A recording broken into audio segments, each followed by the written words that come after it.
오늘 제목이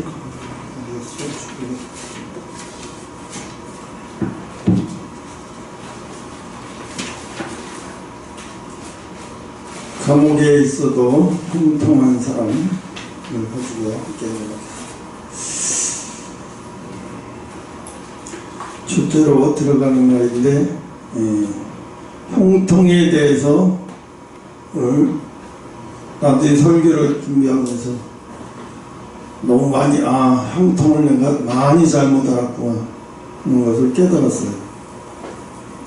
또 이런 형통에 대해서 교회들이 다 말을 이 세상에서 잘 되고 건강이 좋고 사업이 잘 되고 자녀가 성공하고 문제가 없는 것을, 이 모든 것을 잘 풀릴 때 형통이라고 얘기해. 근데 사실은 이건 틀린 거예요.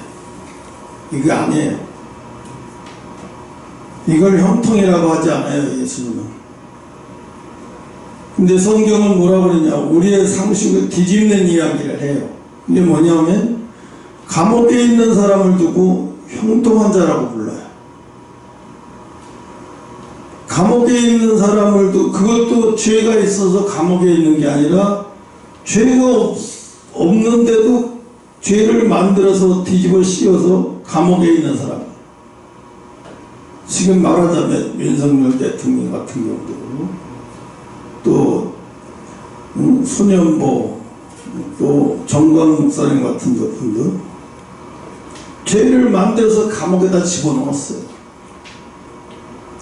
근데 많은 교회 성도들이나 목사들이 뭐라고 얘기하냐, 그 목사들이 정치에 참여하니까 적골당하는 거야. 몰라서 그래요. 국회에 지금 국회의원들 75명이 교회 폐쇄법을 상정해 놓고 있어요. 교회 폐쇄법을 상정해 놔요. 그러니까 사람들이 생각하기에 기존 교회들이 저기 우리하고 피해 있는 거야. 손현보나 저 정광훈 목사나 강원 집단들이 하도 정치에 참여하니까 저러는 거 아니야. 아마 대개는 이러고 손가락질하는 사람 많아. 그래서 저들 때문에 교회 얼마나 지긋지긋하면 교회 폐쇄법을 올리겠어, 이러고 떠드는 사람들 많아요.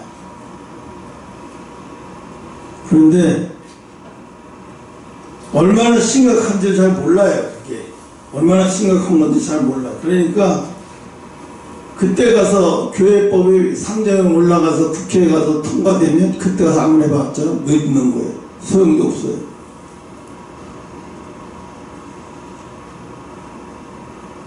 그래서 지금 뭐라 그러냐면, 왜 국회의원들이 괜히 교회를 폐쇄시키려고 하겠냐. 이 교인들이, 목사들이 정치에 참여하니까 그러는 거냐 아니냐, 이렇게 이야기를 해요. 지금 미국이 이란을 두들겨 패려고 지금 몽둥이 들고 있어요. 지금 패기 시작했어요. 이란이 옛날에는 잘 먹고 잘 살았어요. 친미 국가였을 때. 그리고 저 정도로 과격하지 않았어요. 정말로 중동에서도 이런 미국 같은 나라가 있네, 이란 같은 나라가 꼭 미국 같아요. 히잡도 안 쓰고 썸을 쓰고 여자들이 미니스커트 입고 마음 놓고 휘져도 정말 그때 이란에 살기 엄청 좋은 때였어요. 그런데 새로운 대통령과 신정체제가 돌입함으로써 완전히 강한 무슬림이 되어버렸어. 기독교인 다 아주 개박살을 내버리고. 그리고 지금 대부하는 사람들을 갖다가 강제로 막 잔인하게 얼마나 죽였는지 다 숨겨서, 그렇게 언론에 나오는 건 다 거짓말이에요. 얼마나 많이 죽였는지 그 사람들 얘기는 보통 심각한 게 아니에요. 오늘 우리가 오해하는 게, 형통은 그런 게 형통이 아니래요. 오늘 본문에 등장하는 요셉은 형들에게 버림을 받은 거 너무 잘 알잖아요. 노예에 팔려간 거, 누명을 쓰고 감옥에 갇힌 사람. 그런데 성경은 분명히 말해요. 여호와께서 요셉과 함께 하심으로 그가 형통한 자가 되었다. 이건 뭘 말하는 거예요? 환경을 얘기하는 게 아니에요. 형통은. 근데 사람들이 대개가 장로도 그렇고 무엇도 그렇고 사람들이 다 하나같이 그래. 교회가 아무 문제 없이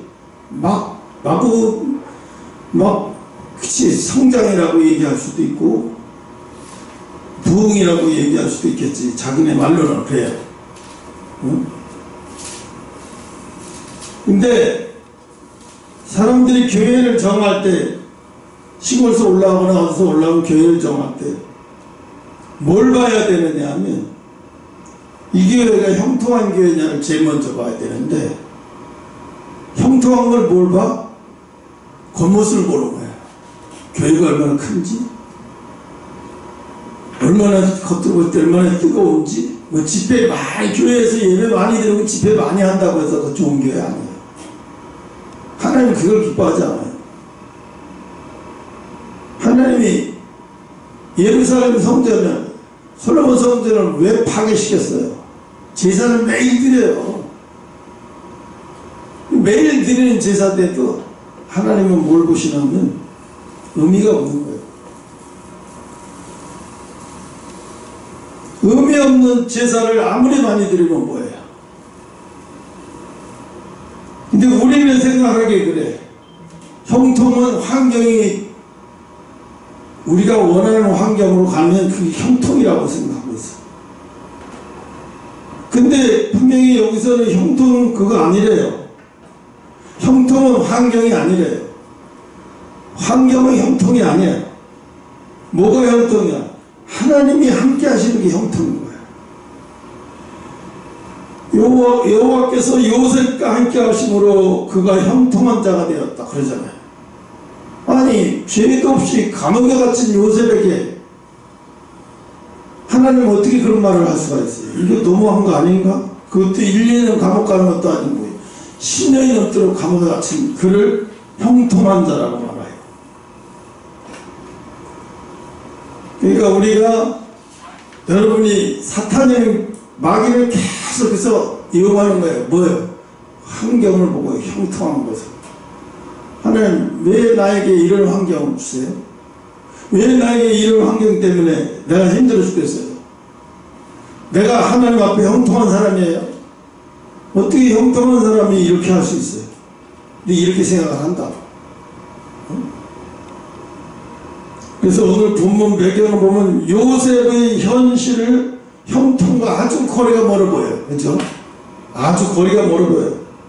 그래서 창세기 39장은 요셉의 인생의 가장 어두운 시기 중에 하나예요. 그죠? 요셉의 인생에서 가장 어두운 시기 중에 하나가 바로 이 감옥 안에 있을 때예요. 그래서 요셉의 현실을 보면 노예 신분이죠. 신분이 노예로 바뀌어버렸잖아요. 형들이 돈 주고 파는 바람에 노예로 신분이 바뀌었어요. 타국 땅 애굽의 상전 갑옷 떠먹던 애굽 땅으로 팔려갔어요. 또 거기서도 또 어떻게 했어요? 누명을 쓰고 감옥을 갔어요. 억울함을 풀 방법이 없어요. 그런데 하나님은 억울함을 풀 방법도 없는 하나님을 요셉도로 형통한 자예요. 아니 요셉의 억울한 거나 좀 풀어주시지. 10년 동안 가다 놓고 아니 요셉을 그러면서 형통한 사람이라고 말하면 요셉이 볼 때는 기가 차고 화차를 오르세요. 2절에 보면 요셉이 형통한 자가 되었다고 그랬어요. 여호와께서 요셉과 함께 하심으로 그가 형통한 자가 되어 그 주인 애굽 사람의 집에 있으니 그 주인이 여호와께서 그와 함께 하심을 보고 또 여호와께 그 범사에 형통케 하심을 보았더라. 야, 보디발인데, 이 사람 보통 사람이 아닌 거예요. 왜? 형통을 알고 있어요. 형통을 알고 있잖아요. 자기 집에 종으로 들어온 사람을 여호와께서 그와 함께 하심을 보며 여호와께서의 범사에 형통케 하심을 보았다라는 거예요. 그럼 형통이 뭔지를 알고 있다는 얘기잖아요. 그게 형통이, 야, 요셉이 대단한 사람이, 물론 대단한 사람이면 보디발도 못자는 사람이네 보니까. 3절에 보면 여호와께서 그와 함께 하심을 보았다고 그랬어요. 보았다. 누구와 함께 하심을? 여호와께서 그와 함께 하심을 보았다. 중요한 건 이거예요. 보았다. 어떤 교회 갔더니 그 교회 목사님과 몇몇 분들이 함께 하시는 것이 눈에 보이더라. 그럼 그 교회는 형통한 교회가, 지금 당장은 아니었을 때 형통한 교회로, 형통한 길로 갈 가능성이 큰 거예요.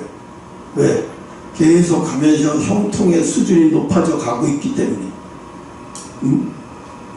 또 21절에 뭐라 그랬냐 한번 읽어봅시다. 21절에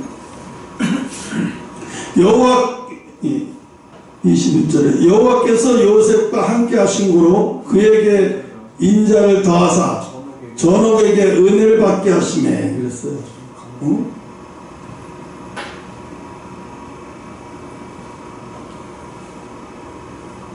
여호와께서 요셉과 함께 하시고 인자를 더하사 그래요. 이 성경이 말하는 형통은 환경의 문제가 아니라는 거예요. 환경의 문제를 보면 안 되는 거예요. 뭘 봐요? 임재의 문제를 보는 거예요. 저 사람이 하나님의 성령의 하나님이 함께 하시냐, 그거 보면서 저 사람이 성령 하나님과 함께 하시냐, 하시고 있다고 여러분이 확신해 두면 여러분 스스로가 이렇게, 나는 형통한 사람이 되었구나. 나는 형통한 사람이야. 내가 지금 이 환경만 바라보지 마요. 이 환경은 아무것도 아니에요. 중요한 건 그거예요. 하나님의 임재가 나에게 임하시는 것을 내가 스스로 항상 보고 있다 그러면 자신을 형통한 사람이라고 생각해야 돼요. 아, 나는 형통한 사람이구나. 그러니까 내가 나를 형통한 사람으로 알게 되면 그 다음부터 어떤 어려움과 환경의 문제에 부딪혀도 크게 넘어지거나 흔들리거나 또는 낙심하거나 실망과 좌절에 빠질 위험성이 아주 낮아져요. 왜? 나는 형통한 사람인데? 이건 과정이야. 하나님과 깊은 형통한 관계로 들어가기 위한 과정이야. 지금 환경은 과정일 뿐인 거예요. 끝이 아니라고요. 그래서 세 번째는 여호와께서 요셉과 함께 하심으로 형통의 이유는 단 하나예요. 여호와께서 요셉과 함께 하셨기 때문에. 그가 감옥에 있든지 보디발의 집에서 노예로 있든지 항상 요셉에게 일어나는 문제는 뭐냐면 세상 사람들 볼 때 그가 하나님의 함께 계심을 알아요. 내가 이거 나 자랑하려고 얘기하는 거 아니에요. 내가 신학교 다닐 때 우리 저기가 동기가 80명인가 90명인가 그랬어요. 내가 거기서 봤는데 진짜로 봤는데 형통한 사람을 못 봤어요. 형통한 사람을 못 봤어요.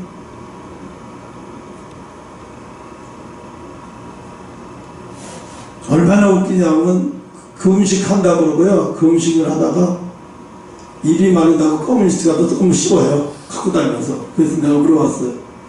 이옥장과 김옥장 같은 전사님 지금 뭐 하시는 거예요? 아니 금식한다고 얘기 안 했어요? 어떻게 금식한다고 얘기하면서 껌을 주머니에 넣고 몰래 아무들도 몰래 가서 씻고 있다 봤어. 그거 지금 뭐 하는 거예요? 아이고 전사님 이렇게 씻고 별거 다 따져 모른 척 넘어갔는데 목에 하도 갈증이 나니까 껌 하나 씹은 거 가지고 뭘 그럼 그 금식 아니지. 그게 무슨 금식이야. 지가 하고 싶어서 말장난 하는 거지. 하는 거 보면 어이가 없어요. 여러분, 최고의 형통은요, 최고의 형통한 사람은요, 이 거듭나서 이 인격 수준이, 인격적인 수준이 하나님이 보실 때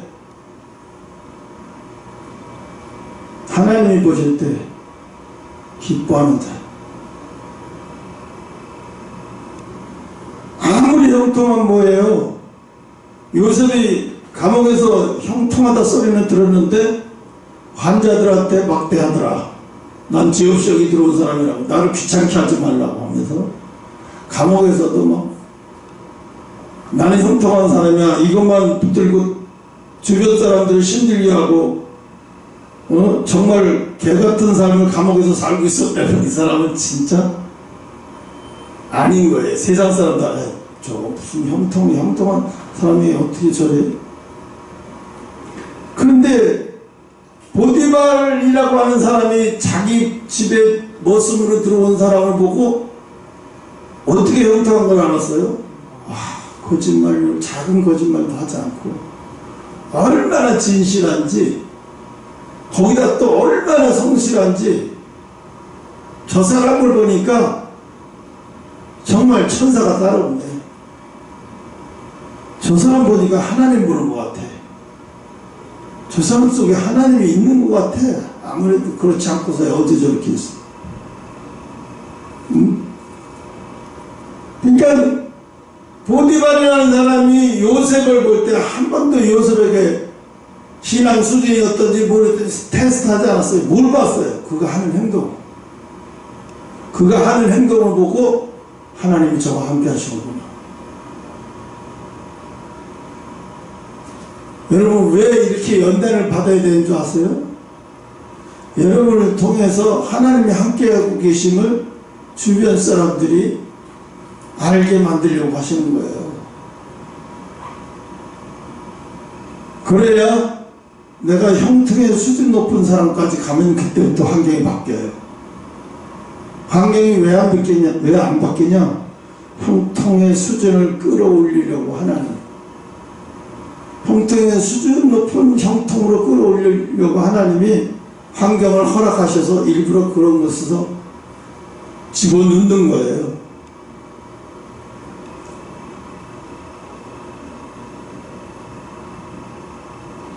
형통의 이유가 없어요. 그냥 요셉을 하나님이 선택하셨어요. 요셉이 어릴 때, 아무것도 모를 그 어릴 때, 자기의 볏집단이, 형의 볏집단이 자기 볏집단에 와서 절하는 걸 보고 이미 예사롭지 않은 꿈을 보여주신 거잖아요. 그래서 형통의 주체는 요셉이 아니고, 요셉이 똑똑해서도 아니고, 성품이 좋아서도 아니며, 운이 좋아서도 아니에요. 형통의 주체는 하나님이 동행하실 때 열매로 주어지는 거예요.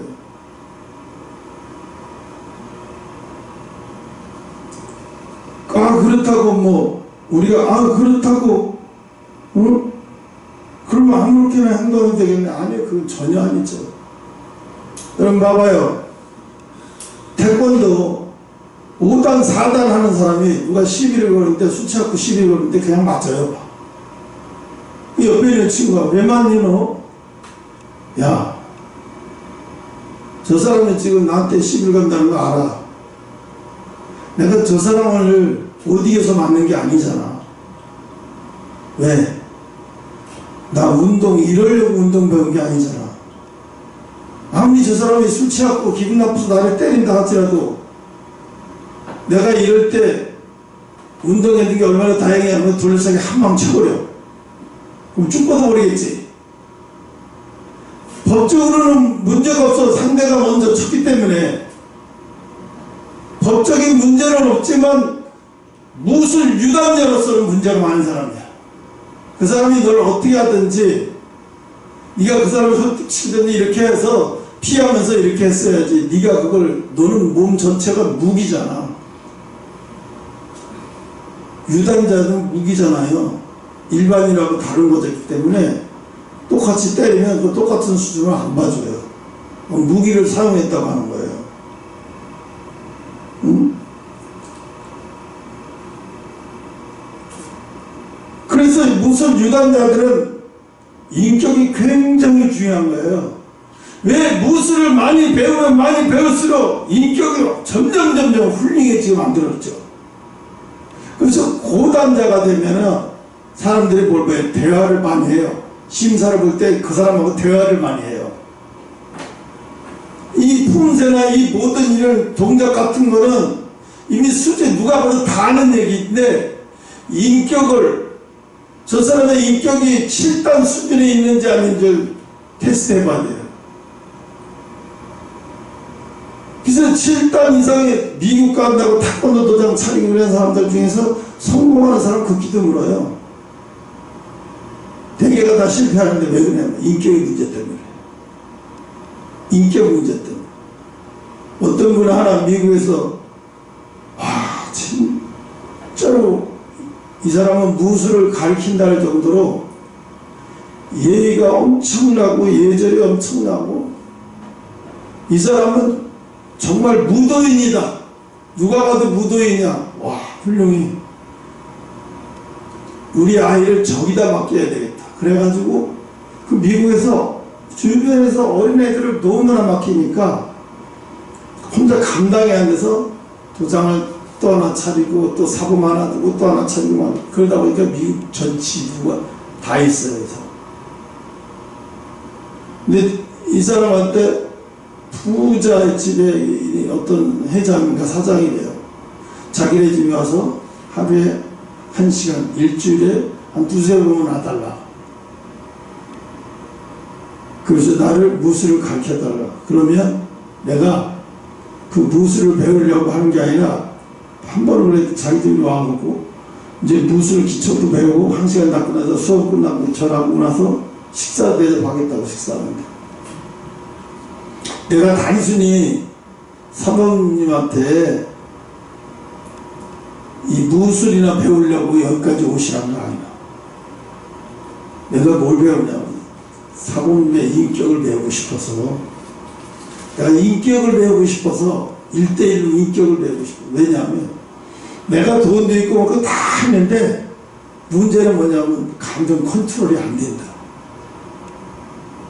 그래서 돈 많은 인격자로서요, 사람들이 저놈은 돈만 많아, 인격은 더럽고 싸가지도 없고 이런 소리를 너무 많이 듣는다는 거예요. 그래서 나는 내가 돈이 많은 만큼 사람들한테 손가락질 안 받고, 돈도 많아 저 사람은, 어떻게 저런 사람이 돈도 많아, 이 소리를 듣고 싶다는 거예요. 그래, 자기를 돈만 많은 사람이 아니라 돈도 많은 사람으로 나를 가르쳐달라는 거예요. 그러니까 이 사람이 거절을 할 수가 없는 거예요. 네, 이 사람 하나가 태권도를 배워서 사장이 이렇게 인격이 훌륭하고 변화됐다 그러면 그게 회사에 소문나면 얼마나 많은 사람이 태권도 배우고 싶어 하겠어요. 그래서 그 사람 사고의 생각이 맞다. 이 사람을 철저히 내가 가르쳐야 되겠다. 근데 한 5년을 그렇게 했는데 이제 회장님 더 이상 나한테 태권도 말 배울 거 없잖아요. 이제 그만하죠. 아주 그만은 못하겠고, 그러면 한 달에 2번씩 합시다. 한 달에 2번씩 와서 안 가르치도 좋으니까 대화라도 합시다. 그러면 한 달에 2번씩 와서 내가 얼마나 그동안 무술을 닦고 했는지 그걸 체크해보고 나머지는 대화 시간을 가집시다. 그래서 그렇게 지금도 그렇게 하고 있지. 태권도에서도요, 인격이 훌륭하면 형통한 길로 가더라고. 세상적인 형통한 길. 형통의 주체는 환경이 아니라는 거. 형통의 주체는 환경이 아니고 하나님과 동행하는 게 형통인 거예요. 그래서 하나님은 요셉의 상황을 즉시 바꾸지 않으셨어요. 왜 안 바꾸는 이유가 있죠. 하나님은 요셉을 즉시 감옥에서 꺼낼 수 없으셨겠어요? 당연히 꺼낼 수 있어요. 그런데 하나님은 오히려 모르는 척하고 내버려 두셨잖아요. 하나님은 요셉의 환경보다 요셉의 사람됨을 먼저 다루시는 거예요. 사명받은 자들은요, 하나님이 항상 먼저 환경부터 다뤄요. 환경부터 다 통과하게 만들어요.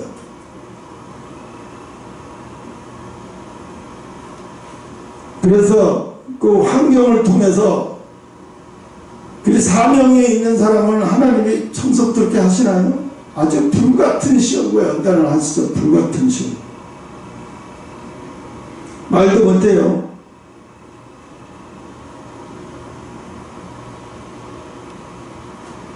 그래서 하나님은 요셉에게 환경을 10년 동안 안 바꿔주셨어요. 가면 갈수록 강도가 더 높아져서 나중에는 죄를 안 지려고 하다가 억울하게 누명까지 씌워서 감옥까지 보내지게 만들어요. 거기서 뭘 배워요? 섬기는 걸 배워요. 왜? 세상에 높은 자리에 있던 사람들을 다 섬기는 걸 배워요. 일반 사람은 감옥에 갔으니 요셉이 그 정도에서 못 배워요. 어느 날 갑자기 너 총리해 그러면 총리 하겠어요? 요셉이 못해요. 거기 감옥에서 다 배운 거잖아. 이런 사람 저 사람 다 디스발 해주면서 다 배우는 거예요. 우리가 그런 사람들한테 디스발을 해주지 않고 뭘 배워요? 배울 수가 없어요. 감옥은 고대 하나님이 요셉을 인격도 훈련시키지만 지성도 훈련시키는 장소였어요. 거기서 대화하는 거, 높은 사람과 관계를 유지하는 거, 다 거기서 여러 모양의 사람들을 10년 동안 다 보고 배운 거예요. 그러니까 높은 사람들은 또 이런 사람들은 어떻게 다뤄야 할지를 거기서 다 배우는 거예요. 그러니까 하나님이, 우리는 생각이 그래요. 하나님이 주려면 그런 능력도 다 주시지. 절대 그럴 수 없어요. 그렇게 한다면 그 사람은 나중에 신이 되고 말아요. 자기가 정명석이나 이만희 같은 문선명 같은 사람 태우리고 말아요. 나중에. 네. 형통은 높아졌을 때 그 사람이, 사회적으로 높아졌을 때 그 사람이 무엇을 선택하느냐를 볼 수 있어요. 그래서 좀 성공했다고 이혁재인가 개그맨, 그 친구 잘 나갔잖아요. 장군의 아들서도 거기서 뭐 몇십 부작 하는 데서 계속 나오기도 하고 개그맨에서도 엄청난. 근데 술집에 가서 자기 동료 선후배, 인천에 있는 많은 동료 선후배 연예인들하고 술집에 가서 술을 시켰어요. 거기 아가씨도 있는 술집이에요. 아가씨들이 좀 늦게 왔어. 아이들은 무릎 꿇고 여자 종업원들 메이스레스 여자 무릎 꿇고 우리가 누군데? 근데 우리가 누군지 알고 이렇게 우리를 30분씩 기다리게 만들어놓고 우리가 보통 사람이야? TV만 들으면 여기 다 나오는 사람들이잖아. 감히 어디 건방지게 이러면서 뺨 때려버리고. 옛날에는 술집 여자를 뺨 맞고 뭐 이런 건 다반사야. 그건 별거 안 해. 근데 이 여자들이 볼 때 화가 난 거야. 너희들은 우리가 지제들은 그런 거 먹고 너희들도 사는 건데 아무리 우리가 술집 여자들이 이것까지 할 수 있어? 너무한가? 못 견뎌서 기자한테 고발을 했어. 어떤 인간들이 이렇게 와서 우리 집 술집에 와서 오면 거의 황제대집하고 완전히 우리를 그냥 아저씨 개쓰레기 집합 한다. 몰래 장우 취재해서 걸려들은 거죠. 거기에 함께 있던 사람들이 다 방송에서 잘려버렸어요. 좀 아까도 그랬잖아요. 응? 형통은 높아졌을 때 무엇을 선택하느냐.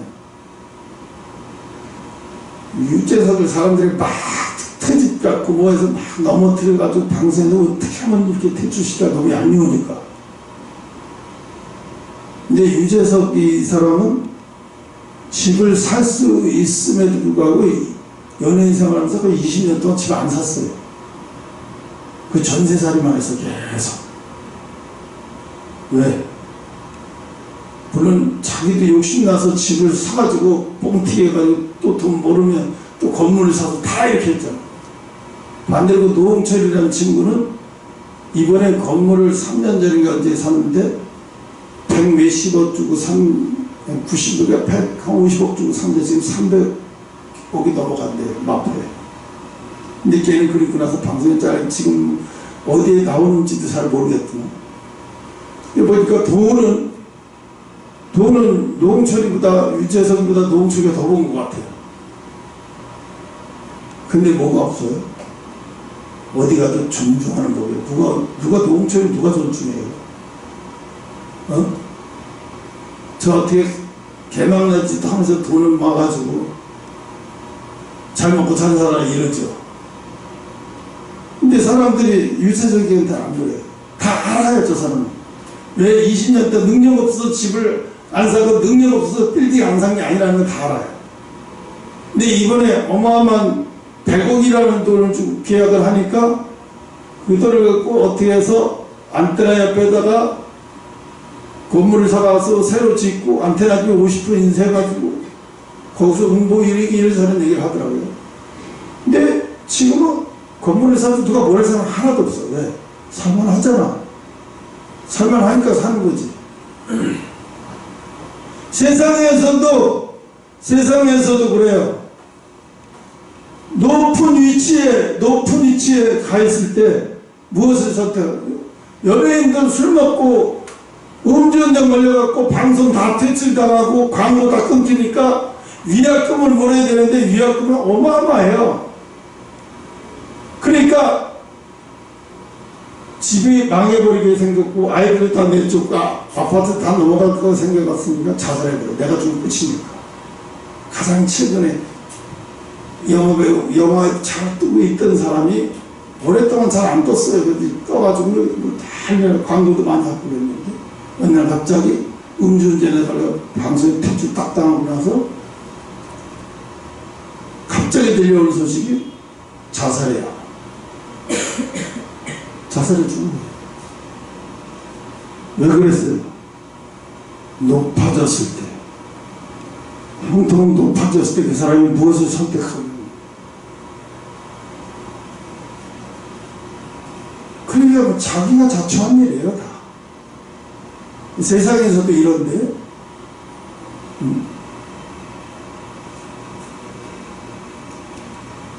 그래서 하나님은 10년 동안 요셉의 환경을 가면 갈수록 더 나쁘게 해주지 좋게 해주지는 않으셨어요. 계속해서. 하다못해 뭐 또막 많은 자기가 뭔가 나가더니 이 사람도 또 발을 꺼내준다 하더니 1년, 2년이 다 되도록 소식이 없어요. 아예 사람을 의지하지 못하게 하는 꺾어버려요. 사람의 약속받은 거 그건 다 허사야. 소용없어. 네가 아무리 그 사람이 너한테 약속하고 갔다 그래도 내가 아니면 아닌 거야. 그러니까 하나님 왜 그러셨을까요? 마지막 요셉이 사람을 기대하고 그 사람이 약속하고 갔지만 사람을 기대한 건 아예 이루어지지 않게 다 잘라버리는 거예요. 여러분 뭐예요? 형통한 사람은 사람에게 이만큼도 기대하지 말라는 뜻이에요. 만약에 그 사람을 기대하는 대로 기대를 얻잖아요. 그럼 그때부터 자꾸 사람을 기대하게 하면서 하나님을 소홀하게 만들어줘요.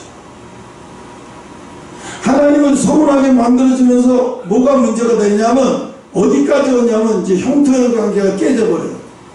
형통이 없어져 버리면 어떻게 돼? 하나님의 관계가 깨지는 거예요. 하나님의 관계가 깨지면 세상은 다 끝장나는 거예요. 음주운전하다가 걸리면 연예인들 다 끝장나듯이 하나님의 관계가 깨진다고 예수 믿는 사람이 하나님의 관계도 모르고 있고 하나님과 동행하는 것도 모르고 있다 그러면 이 사람은 아직 예수 믿는 게 아니에요. 아직 예수 믿는 게 아니에요. 왜 예수님은 부활 승천하시면서 내가 성령을 너에게 보낼 테니 그 성령 하나님이 너에게 임할 때까지 기도하라고 그랬겠어요. 그 사람들 어떤 환경을 다 이기게 만들어주려면 하나님 앞에 형통한 사람이 되어야 돼버려요. 하나님 앞에 형통한 사람이 되면 어떤 환경 다 견뎌내고 이겨내기 때문에 하나님이 예수님이 그걸 말씀하신 거예요.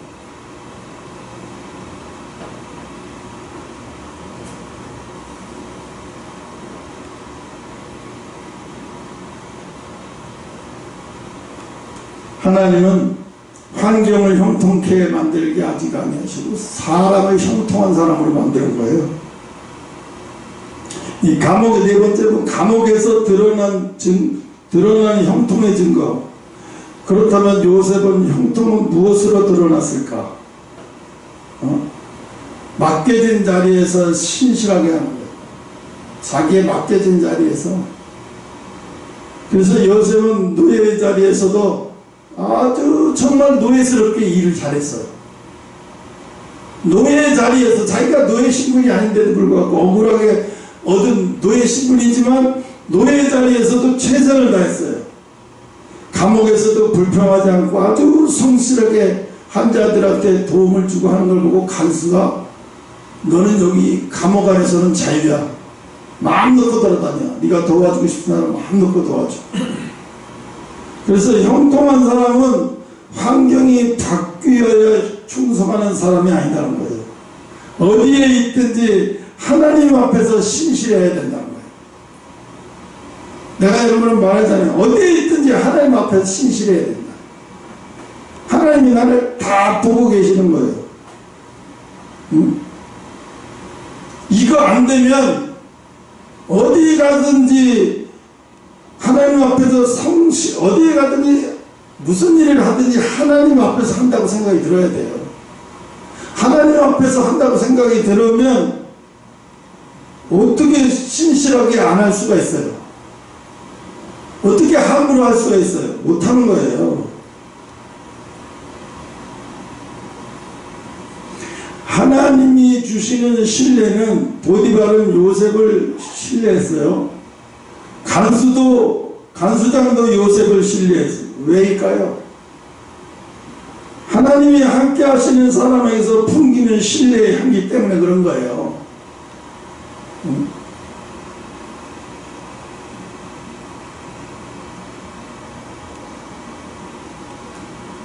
내가 우리 아파트 이스라엘 저가대 유리금이 가서 어떤 장로님한테 부탁을 했어요.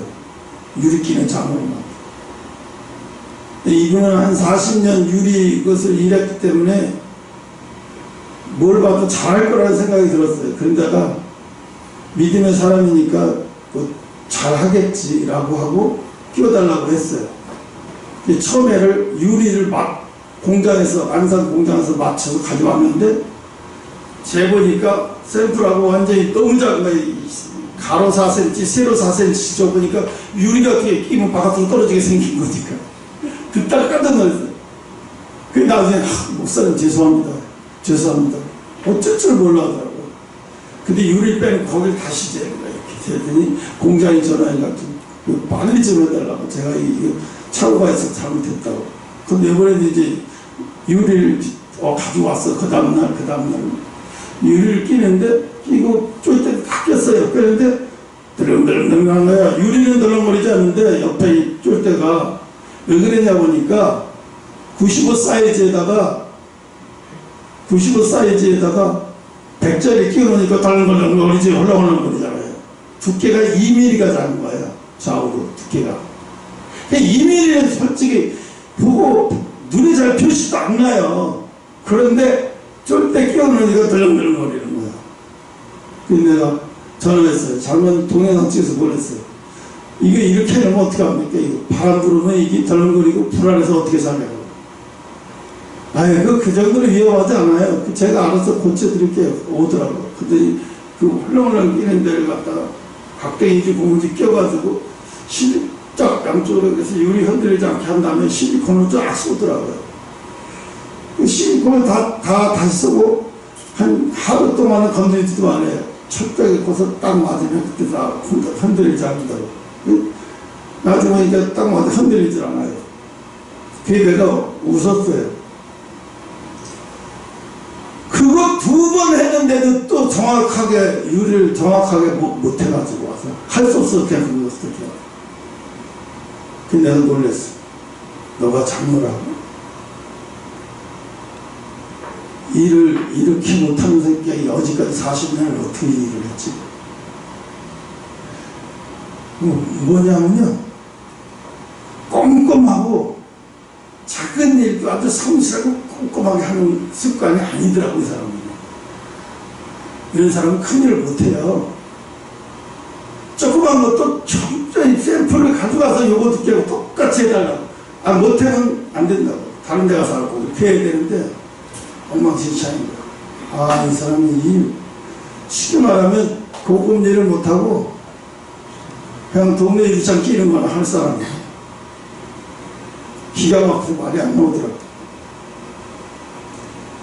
그런데 하나님 요셉은 어떻게 감옥에서도 얼마나 진실한지 꼼꼼하고 성실한 환자 하나하나 대하는 모습이 그 자기 형제 대하고 자기 부모님 대하듯이 하니까 거기에 감수가 뿅 간 거예요.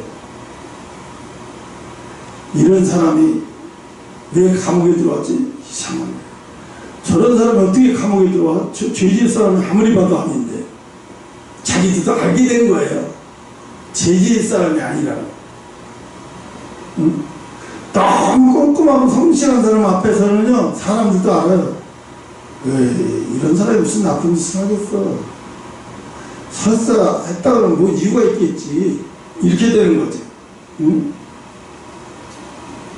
하나님이 주시는 신뢰, 보디발은 요셉을 신뢰하고, 간수장도 요셉을 신뢰하고, 하나님이 함께 하시는 사람에게서 풍기는 여기 신뢰가 인격인 거예요. 이게 사실 신뢰라고 얘기했지만 사실은 이게 인격인 거예요. 인격 문제예요. 인격 문제. 응? 어떤 목사님이 그런 얘기를 하더라고요. 윤석전 목사님이 거기 가면 내가 중고등 애들을 말없이 보는데 그 애들이 많이 은혜를 받아서 또 오면 또 2주 있다 또 보내고 그랬대요. 여름에도. 근데 신문에 나온 거 보고 깜짝 놀랐다는 거예요. 이 사람 76세가 넘었어요. 은퇴해도 벌써 은퇴해야 되고 다른 후계자 목사님은 세웠어야 되는데 은퇴도 안 하고 지금까지 계속하고 담임 목사를 자기 아들로 딱 앉혀버렸어요. 그냥 교회를 사회화시키고. 왜 그러냐니까 내가 나가면 여기 누가 이걸 하냐. 말은 그런데요, 그 권위, 그 권력에서 내려오고 싶지 않은 거예요. 무슨 자기 아니면 하나님이 안 돼. 하나님 그렇게 형편없는 하나님이에요? 자기도 맨날 예수 십자가 앞에서 죽어야 된다고 해놓고 못 죽은 거예요. 그렇게 피땀을 내세운 교회인데 자기가 손 못 내고 못 들어가게 생긴 거예요. 못 하겠는 거예요.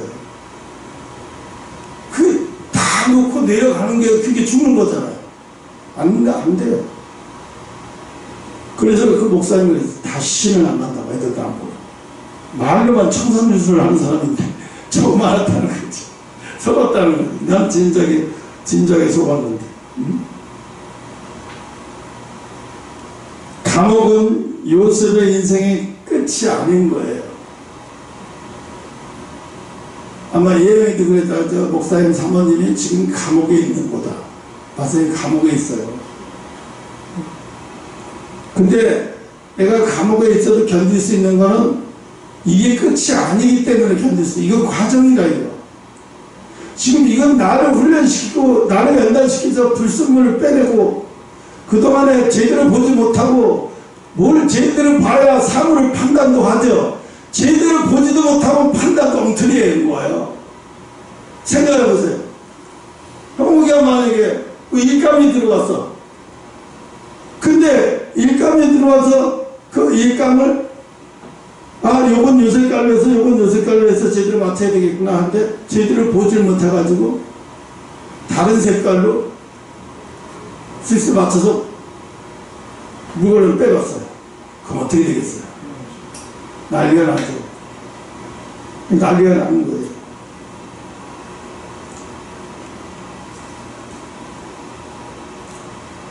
우리가 보기엔 막힌 길이고 하나님이 보시기엔 준비의 길이라는 거예요. 그래서 하나님이 요셉에게 감옥에 갇혀놓는 이유 중에 하나는 인격이에요. 신뢰.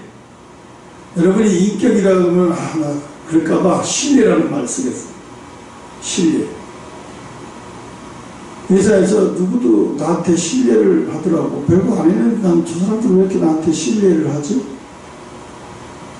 그러면 지금 상당한 수준으로 가고 있는 거예요. 근데 만약에 회사에서 왜 이렇게 이 회사는 그렇게 나한테 신뢰하는 사람이 없어? 아니 어디 가든 왜 이렇게 사람들이 나한테 신뢰하는 사람이 없어? 그럼 다시 말하면 내가 인기에 개처방이라는 얘기야. 내가 정말로 그래요.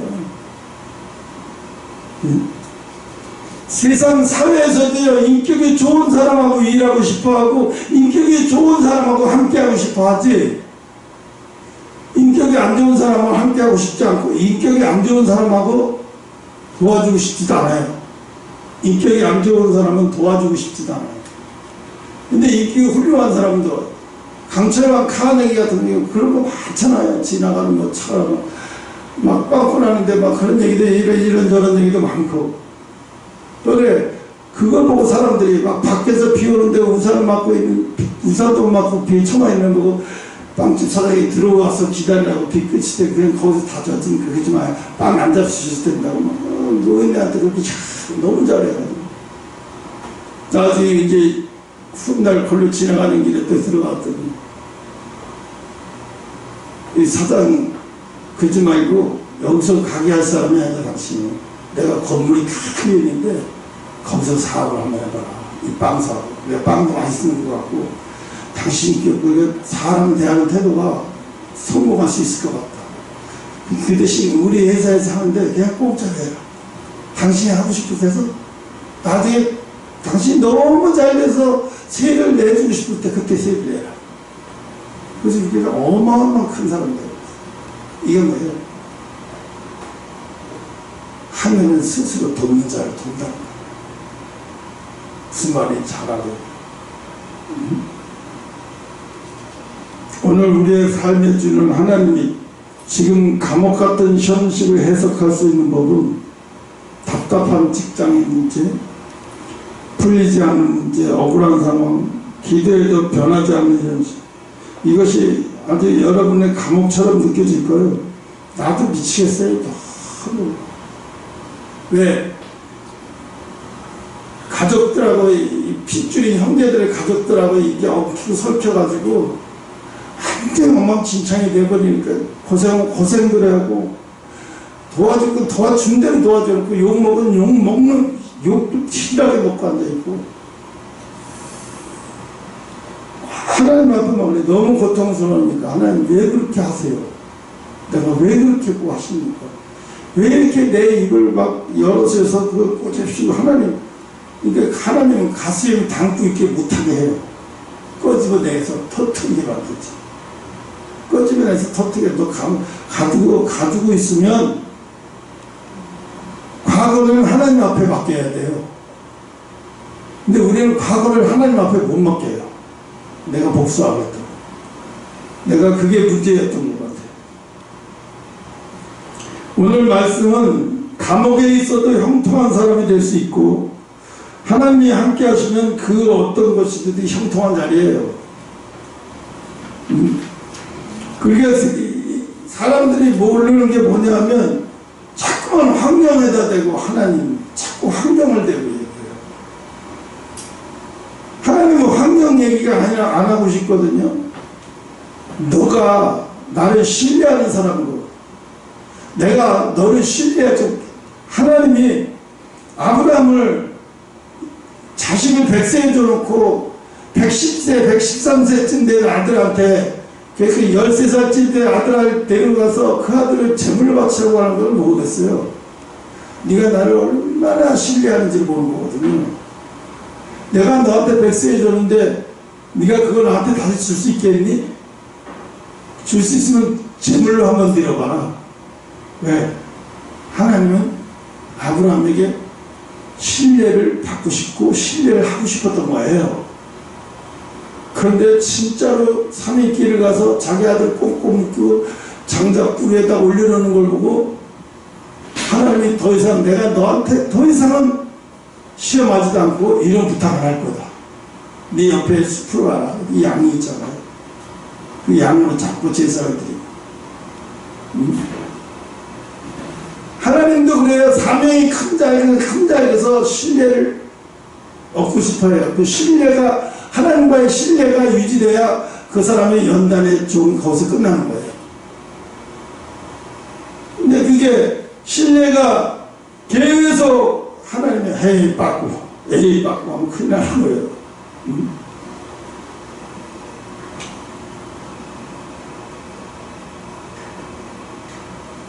그래서 여러분, 하나님의 동행이 보장되면 형통은 따라오는 거예요.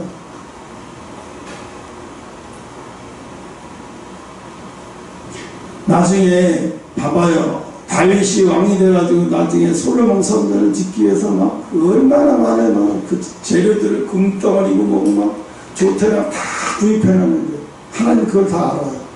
솔로몬이 다윗이 얼마나 성전을 짓고 싶어 해서 저렇게 하는지, 하나님이 그 다윗이 그 성전을 지으려고 막 이렇게 해서 귀한 것들을 그냥 최선을 다해 마련하는 걸 보시면서 하나님도 감탄하십니다. 그렇지만 아무리 내가 너를 감탄했어도 너는 전쟁의 도구야. 너는 내가 창조한 창조물을 너무 많이 피를 흘리게 했어. 그래서 네 손으로는 내가 거기 있어야 할 거룩한 성전을 지으면 안 되는. 그 대신에 내가 네 아들에게 해줄게. 네 아들은 태어나자마자 절대로 손에 피 묻히는 일이 없고. 그러니까 솔로몬이 살아있는 동안 전쟁을 할 수 없었던 이유가 거기 있던 거예요. 하나님이 솔로몬은 피 묻혀서 그거 하면 안 되기 때문에. 다윗하고 약속 때문에 그런데 솔로몬이 신앙이 훌륭한 게 아니고. 응? 왜? 다윗이 얼마나 성전을 짓고 싶은 거 너무 잘 알았기 때문에, 그래서 솔로몬 때 성전을 헐리지 않게 한 거예요. 솔로몬 때 성전이 헐려야 사실은 맞아요. 솔로몬 다 타락시켰으니까 성전. 그렇게 더럽혔음에도 불구하고 하나님은 기다리고 또 기다리고, 하여튼 솔로몬 때 애간장이 다 녹았어요. 그래서 진짜 형통은 흔들리지 않는다. 세상이 주는 형통은 상황이 바뀌면 사라져버리잖아요. 조건이 무너지면 또 사라져요. 세상 형통은요. 그러나 하나님이 주신 형통은 감옥에 있어도, 눈물 가운데 있어도, 기다림 속에서도 지속되는 게 하나님이 주신 형통이라는 거예요. 그래서 이제 끝에 맺는 말을 하면, 형통의 기준을 여러분도 아마 은연 중에 환경으로 보고 있을 줄 알았어요. 절대로 형통의 기준을 환경으로 보지 마라. 관계의 기준으로 봐라. 내가 오늘 하나님과 관계가 깊은 영적인 관계가 유지되고 있으면 난 지금 형통한 사람이다. 이것보다 형통한 사람은 없는 거예요. 우리가 성경을 읽잖아요. 읽으면 솔직히 말해서 요셉이 감옥에 있는데 뭘 걱정해. 하나님 애굽의 총리 내게 해줄 거고 다 하는데, 지금 하나님과 요셉이 함께하고 있는데 요셉은 그 감옥에 있다고 걱정할 게 사실 하나도 없죠. 그죠? 왜? 하나님은 안 떠날 거거든요. 요셉에게서. 감옥에 있다고, 난 감옥에 있는 동안 내가 너를 혼자 있게 내버려서 난 떠나 있을게가 아니잖아요. 하나님도 감옥에 계신 거잖아요. 함께. 그러니까 어떻게 해요? 이게 형통인 거예요. 이게 형통. 여러분, 고통 문제에 있고 신나는 문제에 있어도 거기 하나님 함께하고 있어요. 내가 실패한 게 아니라는 거예요. 환경만 바뀌었을 뿐이지 나는 계속 형통한 길을 갖고 있고 형통한 사람이라는 거예요. 그래서 형통은 문제 없는 게 형통이 아니에요. 형통은 성공과 부유함이 없는 게, 형통과 성공과 부유함이 형통이 아니라는 거예요. 성공과 부유함을 가지고 있으면서 하나님과 우리가 깨져버리면 무슨 소용이냐. 하나님이 저한테 한 얘기가 뭐냐면, 지금도 그걸 머릿속에서 하고 있어요. 너가 만약에 네가 달라는 대로, 네가 원하는 대로 내가 교회를 부흥시키지 못하겠나? 우리나라 최고의 교회를 부흥시킬 수 있어. 근데 너한테 그렇게 하는 이유가, 너 그렇게 하면 넘어진대요. 무너진대요. 나를 떠나게 된다. 하나님이 안 떠나시면 되죠. 내가 웃겼어요. 하나님이 안 떠나시면 되죠. 뭘 걱정이세요? 하나님이 어떤 경우도 하나님이 안 떠나시면 끝난 거 아니에요? 난 그때 몰랐으니까 이렇게 되나 그랬어. 근데 하나님이 대답이 없으셔요.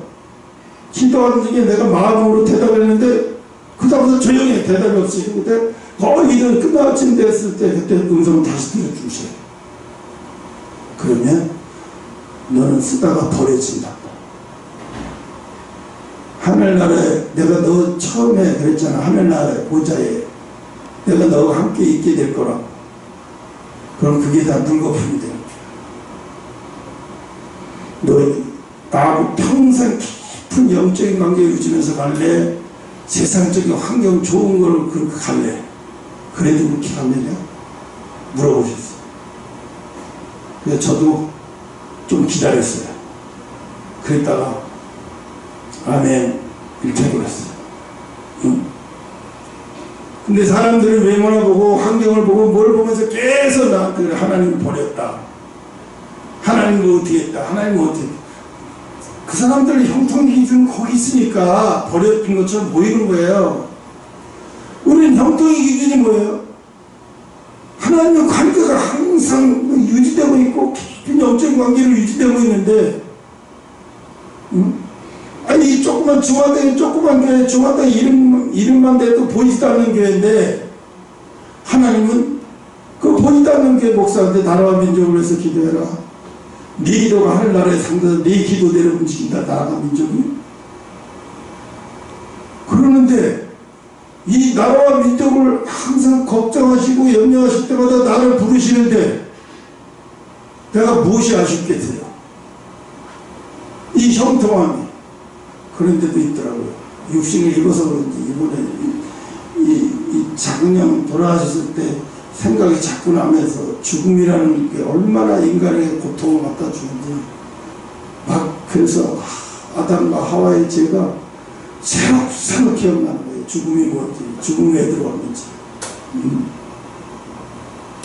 그래서 요셉처럼 말할 수 있는 인생이 되시기 바랍니다. 나는 감옥에 있지만 하나님은 나를 떠나지 아니하셨다. 이게 바로 진짜 형통한 사람이에요. 형통한 사람은 뭘 가져서 형통한 게 아니에요. 그러니까 저 연세자께 저걸 보면서 교회를 우리나라의 최고 크고 뭐고 다 최고야, 다 최고. 이 다 최고를 새로 담임 목사를 뽑아서 어떻게 여기 앉혀놔? 우리 교회를 뭘 다스릴 줄 안다고. 얼마나 웃기는 세상적인 거예요. 그걸 보지 말고 하나님이 관계를 봐야 되는데 그런 거 안 봐요. 성도들한테 그런 거 안 가르쳐요. 밤낮 오직 예수만 한다고 하죠. 야, 오직 예수도 인격이 필요한 사람하고 같이 있고 신뢰가 가는 사람하고 같이 있지. 그래서 오늘 여러분에게 기준을 딱 동행이 형통이다.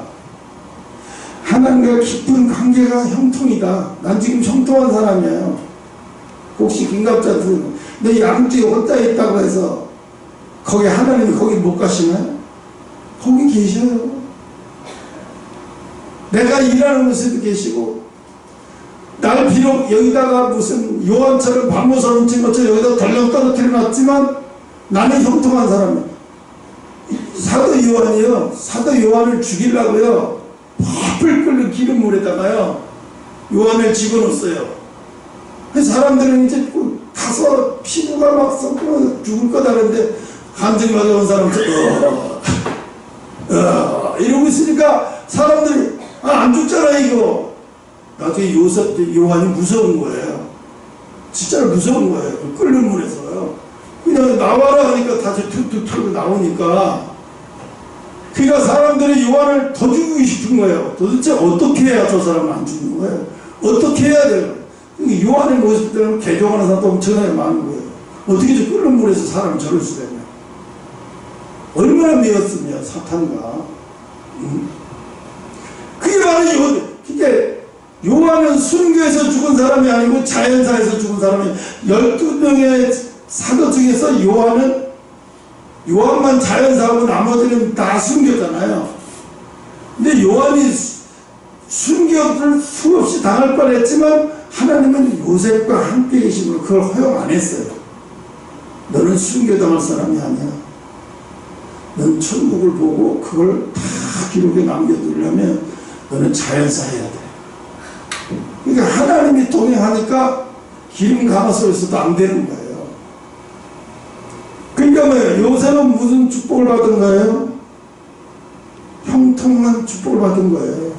어떤 경우도 환경이 요한을 무너뜨리지 못해요. 그러니까 여러분이 나는 형통한 사람이라는 거 하루에도 3번씩 외쳐요. 기도 끝나면 나는 형통한 사람. 나는 오늘도 형통한 사람으로 살 거야. 나는 오늘도 형통한 사람으로 하나님이 나를 이끌어 주시고. 그러니까 형통에 항상 함께하고 있는 사람인데 뭘 걱정할 게 근심할 필요도 없어요.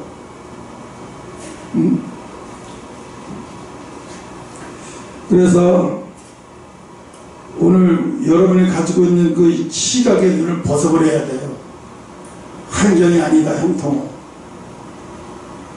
그래서 형통은 환경이 아닌 것을, 그러면 어떤 환경에서도 흔들리지. 하나님하고 관계, 내가 가끔씩 경합주 집사한테 물어보고 체크하는 것 중에 하나가 그 하나님하고 관계가 계속 유지되고 있는지 체크해 보려고 물어보는 게 많아요.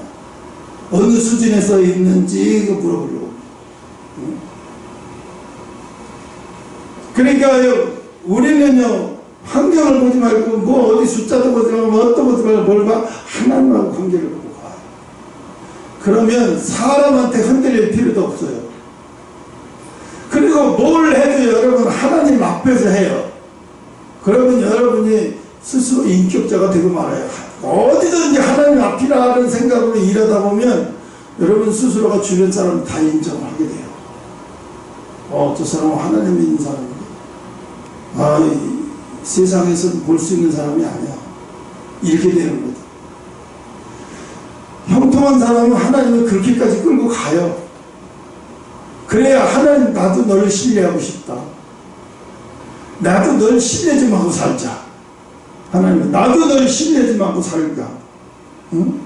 네가 내 주변 사람들이 너를 신뢰한다고 하면 나도 널 신뢰할 수 있게 돼.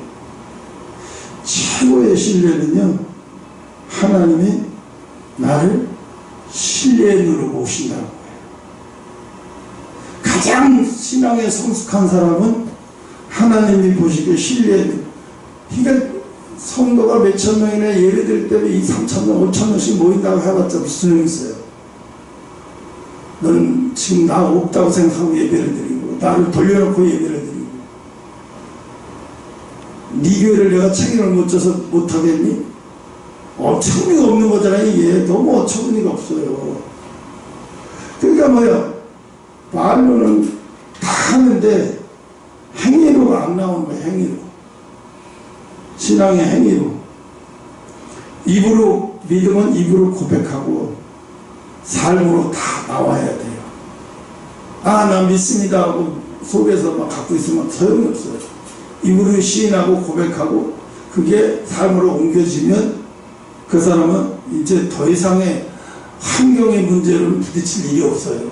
하나님이 그 수준에까지 가면 하나님이 진짜 이 환경의 형통을 다 주셔버려요.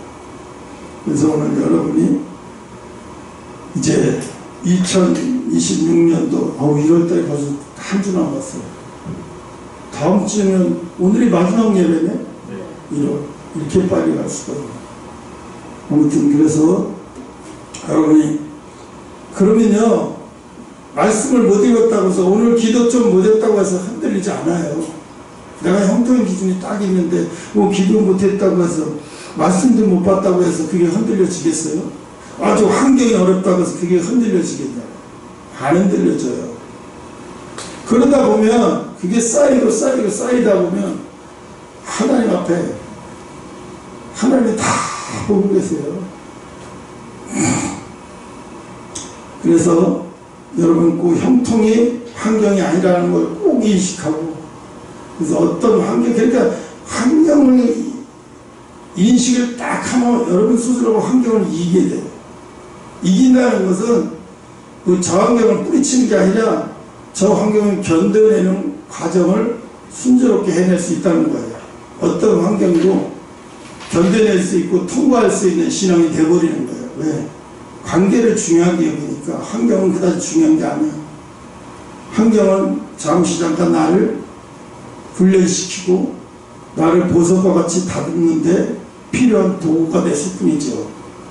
항상 그렇게 해서 오늘 이 말씀을 가지고 2026년 살아가는 여러분 되시기를 축원합니다. 기도하겠습니다.